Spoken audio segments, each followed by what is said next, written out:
পশ্চিমবঙ্গ দিবস উপলক্ষে শনিবার মালদা জেলা প্রশাসনের উদ্যোগে শহরের পোস্ট অফিস মোড়ে শ্রদ্ধা এবং স্মরণ অনুষ্ঠানের আয়োজন করা হয়। এদিন পশ্চিমবঙ্গ গঠনে গুরুত্বপূর্ণ ভূমিকা পালনকারী শ্যামা প্রসাদ মুখোপাধ্যায়ের মূর্তিতে মাল্যদান করে দিবসটি পালন করা হয়। অনুষ্ঠানে উপস্থিত ছিলেন উত্তর মালদা কেন্দ্রের বিজেপি সাংসদ খগেন মুর্মু, মালদার জেলা শাসক রাজনবীর সিং কাপুর, এছাড়াও পুলিশ সুপার অনুপম সিংহ সহ জেলা প্রশাসনের বিভিন্ন আধিকারিক। পশ্চিমবঙ্গের ঐতিহ্য, সংস্কৃতি এবং উন্নয়নের ধারাকে স্মরণ করে দিবসটির তাৎপর্য তুলে ধরা হয়। প্রশাসনের পক্ষ থেকে রাজ্যের অগ্রগতির লক্ষ্যে সকলকে একযোগে কাজ করার আহ্বান জানানো হয়েছে।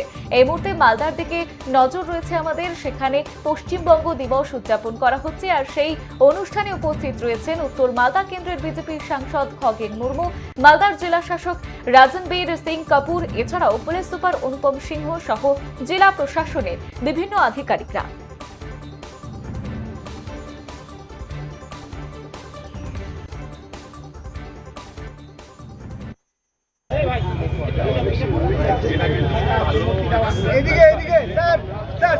ফটো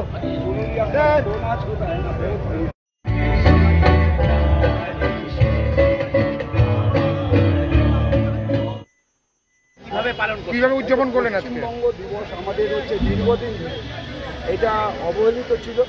পশ্চিমবঙ্গের মানুষ আমরা যে আজ ভারতবর্ষের সঙ্গে যুক্ত হয়েছি, এটা আমাদের দীর্ঘদিন ধরে এখানকার যারা হচ্ছে শাসক দল, তারা কখনো আমাদের দেশের, আমাদের সন্তান, আমাদের দেশের জন্য, পশ্চিমবঙ্গের জন্য, পশ্চিমবঙ্গের সুসন্তান সম্মানীয় ডক্টর শ্যামাপ্রসাদ মুখার্জি, তিনি পশ্চিমবঙ্গকে আজ পশ্চিমবঙ্গ হিসেবে এবং ভারতবর্ষের সঙ্গে যুক্ত করবার জন্য যেভাবে তিনি চেষ্টা করেছিলেন, যেভাবে প্রয়াসী হয়েছিলেন, এটা কখনো আমাদের শাসক দল তারা কখনো এখানে আমাদের পশ্চিমবঙ্গে এটা কখনো তারা স্বীকার করেনি। আমরা বারবার বলবার চেষ্টা করেছি, কিন্তু ওরা এটাকে ঘুরিয়ে দেওয়ার চেষ্টা করেছে।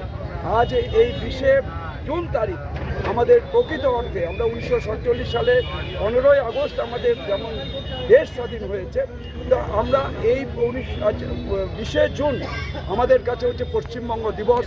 এটা হচ্ছে আমাদের পশ্চিমবঙ্গের মানুষের কাছে আমাদের হচ্ছে যে ভারতবর্ষের সঙ্গে যুক্ত হওয়ার ক্ষেত্রে এটা প্রথম ধাপ। তাই আমাদের ডক্টর শ্যামাপ্রসাদ মুখার্জি যদি না থাকতেন, তাহলে আমাদের এই পশ্চিমবঙ্গ আমাদের ভারতবর্ষের মধ্যে থাকতো না, পশ্চিমবঙ্গ আমাদের বাংলাদেশের সঙ্গে যুক্ত হতো।